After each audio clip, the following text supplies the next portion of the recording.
సంవత్సరాల తరబడి ఎన్ని మందులు వాడినా మీ మోకాల నొప్పులు తగ్గట్లేదా? ప్రాణ పెయిన్ క్లినిక్ లో అత్యాధునిక చికిత్స. నమస్తే, వెల్కమ్ టు సుమన్ టీవీ. నేను మీ సాయి. కోల్కతాలో తీవ్ర ఉద్రిక్త పరిస్థితులు నెలకొన్నాయి.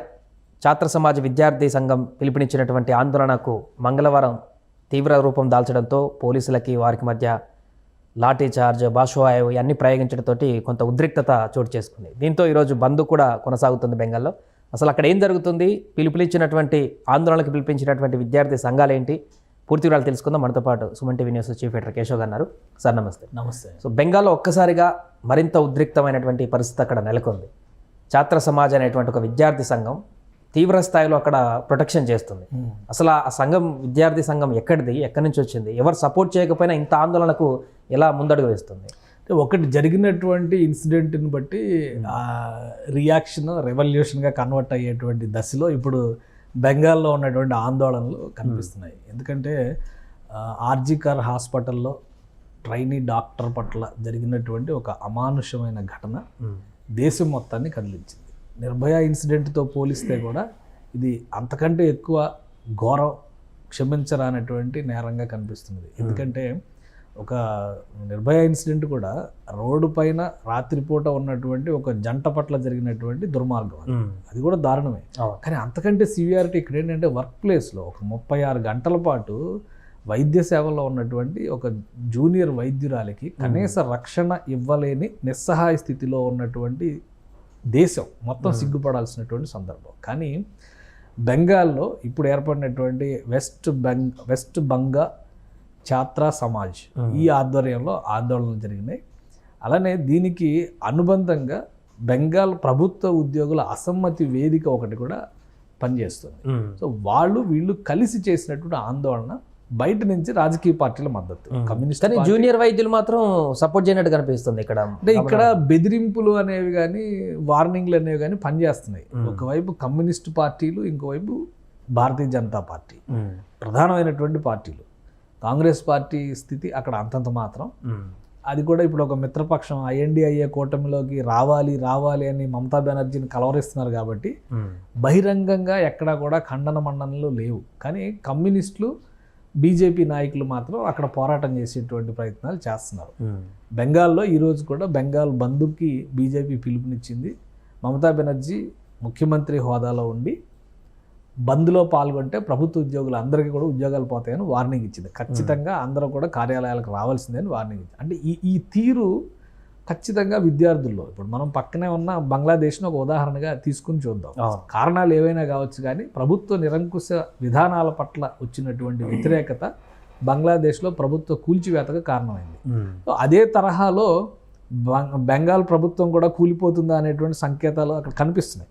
గతంలో మనం చూస్తే మమతా బెనర్జీ ఏం చేశారు, కమ్యూనిస్టు పార్టీలు 1977లో అధికారంలోకి వచ్చిన తర్వాత 2011 వరకు కంటిన్యూస్గా కమ్యూనిస్టు పాలనే జరిగింది అక్కడ. కానీ చివరి 4-5 సంవత్సరాల్లో విపరీతమైనటువంటి ప్రజా వ్యతిరేకతని కూడగట్టడంలో సక్సెస్ అయింది తృణమూల్ కాంగ్రెస్ అధినేత్రిగా మమతా బెనర్జీ. సింగూరు ఆందోళనలు కావచ్చు, చివరికి టాటా నానో ఫ్యాక్టరీ పైన జరిగినటువంటి ఇన్సిడెంట్స్ కావచ్చు, నందిగ్రామ్ ఇన్సిడెంట్స్ కావచ్చు, ఇవన్నీ కూడా ఒక రకంగా నక్సల్బరీ ఉద్యమాల పుట్టిల్లు అయినటువంటిది. కమ్యూనిస్టు రాజకీయాలకు కేంద్రం అనుకున్నటువంటి బెంగాల్లో కమ్యూనిస్టులను తుడిచిపెట్టేసేటువంటి వ్యూహాన్ని కేవలం ఇలాంటి ఆందోళనల ద్వారానే తృణమూల్ కాంగ్రెస్ చేయగలిగింది. సో ఇప్పుడు మమతా బెనర్జీ గుండెల్లో కూడా అదే గుబులు. ఈ ఆందోళనలో బలపడితే రేపు ఆమె ప్రభుత్వ పతనం ఖాయం అనేటువంటి అనుమానాలు చాలా బలంగా, దానికి సంబంధించినటువంటి సంకేతాలు కూడా ఉన్నాయి. కాబట్టి ఆమె ముందు అణిచిపెట్టే ధోరణి ప్రవర్తిస్తుంది. ఖచ్చితంగా ఆమె అణిచిపెట్టేటువంటి రీతిలో వ్యవహరిస్తున్నారు. అయితే అసలు ఇంత వ్యతిరేకత ఎందుకు వచ్చింది, విద్యార్థులు చెప్పేటువంటి మాటల్ని సమాజం మొత్తం ఎందుకు యాక్సెప్ట్ చేస్తుంది అనే దానికి కూడా ఒక విశ్లేషణ మనం చూడాల్సిన అవసరం ఉంది. బెంగాల్కి మమతా బెనర్జీ ముఖ్యమంత్రి మాత్రమే కాదు, ఆమె హోంమంత్రి, హెల్త్ మినిస్టర్, ఆమె ఆరోగ్య శాఖ మంత్రి. జరిగిన దారుణం ఆరోగ్య శాఖలో జరిగినటువంటి ఒక దుర్మార్గం, అది ప్రభుత్వానికి సంబంధించినటువంటి మెడికల్ కాలేజీ. ఆర్జికర్ అనేటువంటి ఆయన బ్రిటిష్ ప్రభుత్వాన్ని వ్యతిరేకించి బ్రిటిష్ ప్రభుత్వంతో కలిసి పనిచేయాల్సినటువంటి అవసరం మాకు లేదు అనేటువంటి సంకేతం ఇచ్చి దేశంలోనే మొదటిసారిగా ప్రైవేట్ రంగంలో వైద్య విద్యని స్టార్ట్ చేసినటువంటి వ్యక్తి రాధా గోవింద్కర్ అనేటువంటి ఆయన. అంటే ఒక రకంగా ఫాదర్ ఆఫ్ బెంగాల్ మెడిసిన్ అనేటువంటి పేరు ఉంది ఆయనకి అక్కడ. ఆయన పేరుతో ఏర్పడినటువంటి ఒక ప్రతిష్టాత్మక సంస్థ దశాబ్దాలుగా విద్యార్థులను తయారు చేసింది ఎంతోమంది. ఇప్పుడు అక్కడ ఉన్నటువంటి ప్రిన్సిపల్, మాజీ ప్రిన్సిపల్ కూడా అక్కడ చదువుకుని అక్కడ లెక్చరర్ అయ్యి ప్రిన్సిపల్ స్థాయికి ఎదిగినటువంటి వ్యక్తి.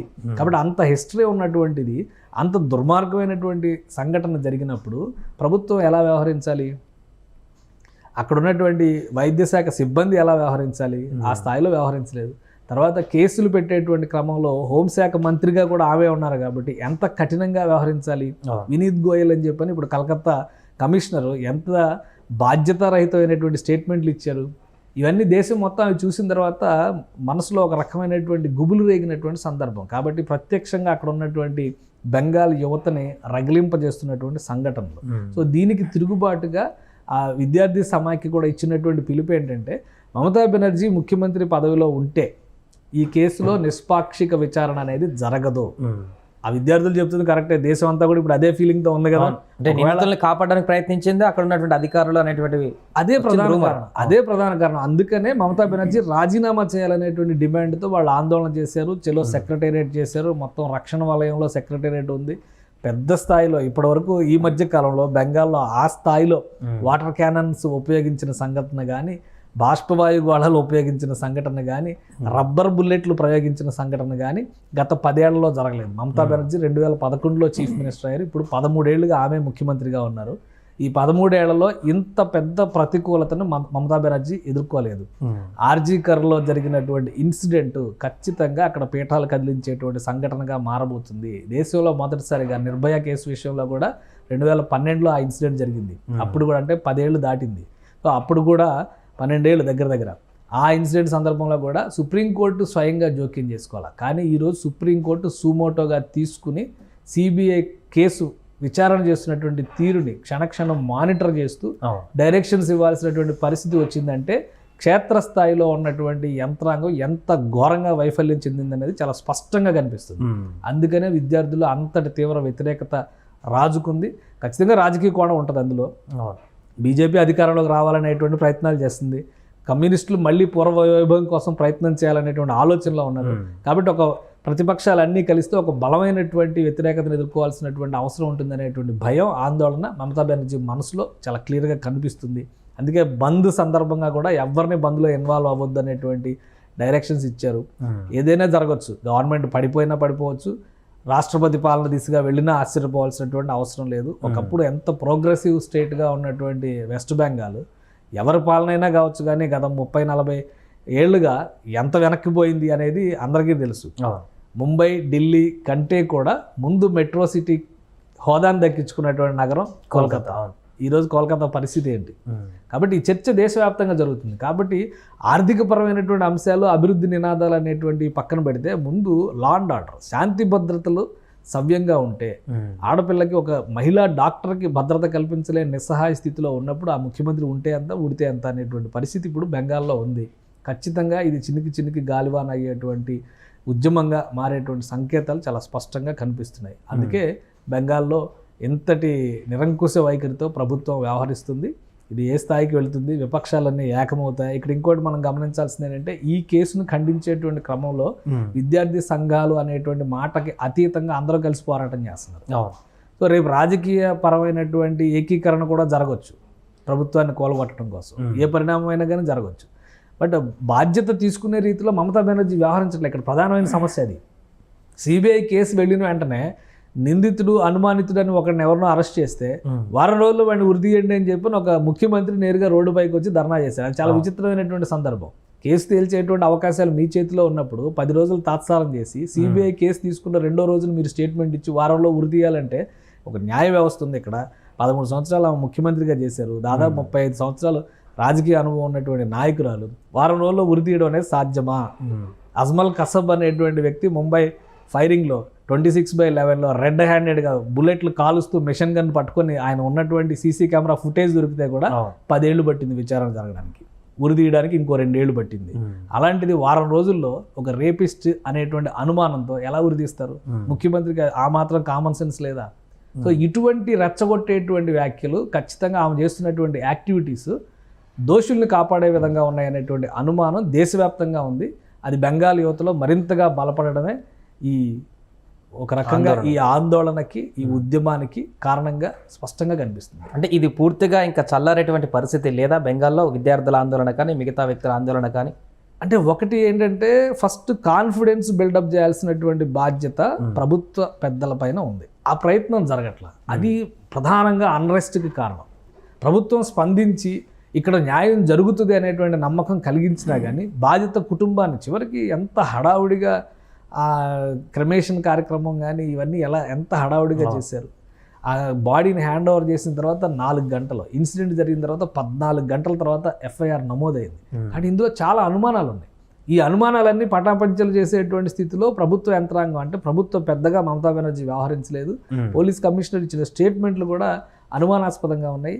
అలానే సిబిఐ కేసు వెళ్ళిన వెంటనే వారం రోజులు వృద్ధి చేయడం చేసినటువంటి హడావుడి. అసలు ముందు అన్నిటికంటే అక్కడ సీన్ ఆఫ్ అఫెన్స్ ఎక్కడైతే ఇన్సిడెంట్ జరిగిందో 3వ అంతస్తులో ఉన్నటువంటి ఆ కాన్ఫరెన్స్ రూమ్ను బద్దలగొట్టేటువంటి వ్యూహం జరగడం, దాదాపు 7,000 మంది అక్కడ ధర్నా చేస్తూ చొరబడ్డారు, హాస్పిటల్ ఆస్తులు ధ్వంసం చేశారంటే ఇదంతా క్రియేట్ చేసినట్టు అర్థం కావట్లేదు. మనం ఏ ప్రపంచంలో ఉన్నాం ఇప్పుడు?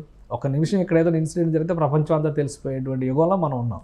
అలాంటిది 7,000 మంది అక్కడ చొరబడి రాత్రిపూట ఆందోళన చేస్తూ ఆ సీన్ ఆఫ్ ఎఫెన్స్ జరిగినటువంటి మొత్తం అన్నీ కూడా ధ్వంసం చేయడం, అక్కడ ఇన్సిడెంట్ జరిగినటువంటి ఫ్లోర్లో బాత్రూమ్స్, టాయిలెట్స్ని బద్దలుగొట్టి అక్కడ మళ్ళీ రీకన్స్ట్రక్షన్, గతంలో ఎప్పుడో పెట్టింది ఇప్పుడు మళ్ళీ కన్స్ట్రక్షన్. అంటే ఒక ఎంత పెద్ద ఇన్సిడెంట్ జరిగి దేశం మొత్తం దాని మీద ఫోకస్ పెట్టిన సందర్భంలో అక్కడ మాడిఫికేషన్ వర్క్స్ చేస్తున్నాం, మరమ్మతులు చేస్తున్నాం అని చెప్పారంటే అనుమానాలు రావట్లేదా?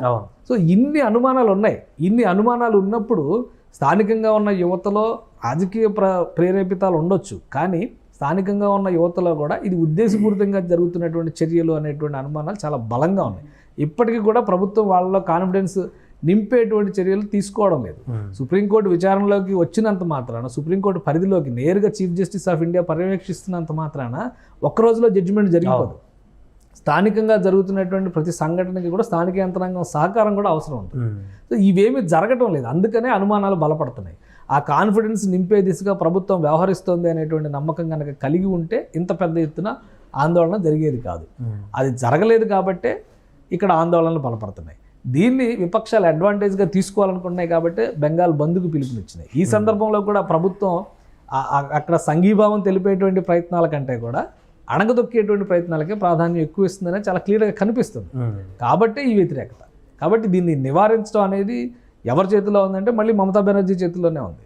రేపు పరిస్థితులు అదుపు తప్పుతున్నాయి. ఇప్పుడు కేవలం కలకత్తాకే ఇది పరిమితమైనటువంటి ఇన్సిడెంట్. బెంగాల్ మొత్తం ఇదే తరహాలో మండింది అనుకోండి, దేశం మొత్తం ఇదే తరహాలో ఆందోళన తెలియజేసేటువంటి పరిస్థితి వచ్చింది అనుకోండి, ప్రభుత్వాన్ని రద్దు చేయలేక తప్పని అనివార్య స్థితి వస్తే ఏం చేస్తారు? ఇది వేరే దేశం ఏం కాదు కదా. ఒక రాష్ట్రంలో రాష్ట్రపతి పాలన విధించడానికి రాష్ట్రంలో ఉన్నటువంటి అన్రెస్ట్ అనేది కూడా, శాంతి భద్రతలకు విఘాతం కలిగించేటువంటి సంఘటనలు, సందర్భాలు కూడా ఒక ప్రధానమైనటువంటి కారణం అవుతాయి.